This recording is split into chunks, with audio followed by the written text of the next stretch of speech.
مشرق وسطی میں جنگ بندی اور قیام امن کے لیے پاکستان کی کوششیں اہم مرحلے میں داخل ہو گئی ہیں۔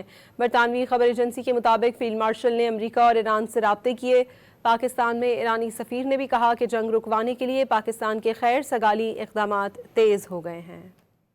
جنگ ختم کی امن ہونا چاہیے۔ پاکستان مشرق وسطی میں بھڑکی آگ بجھانے کے لیے سرگرم ہو گیا۔ پاکستان میں ایرانی سفیر رضا امیری مقدم نے بھی سوشل میڈیا پر پاکستان کے کردار کی تصدیق کر دی۔ کہا کہ جنگ بندی کے لیے پاکستان کے خیر سگالی اقدامات تیز ہو گئے ہیں۔ یاد رہے کہ برطانوی خبر ایجنسی رائٹرز نے گزشتہ روز امریکہ اور ایران کے درمیان جنگ بندی کے لیے معاہدہ اسلام آباد کی خبر نشر کی تھی۔ خبر کے مطابق پاکستان کا جنگ بندی منصوبہ امریکہ اور ایران کو مل گیا ہے۔ فیلڈ مارشل عاصم منیر نے امریکی اور ایرانی قیادت سے مسلسل رابطے کیے، جس کے بعد فریقین کو 2 مراحل پر مشتمل فریم ورک حوالے کیا گیا۔ فریم ورک میں فوری جنگ بندی اور آبنائے ہرمز کھولنے کی تجاویز شامل ہیں۔ ایران نے مسودہ موصول ہونے کی تصدیق کی، تاہم عارضی کے بجائے مستقل جنگ بندی ناگزیر قرار دی۔ ایرانی وزیر خارجہ عباس اراغچی کا کہنا ہے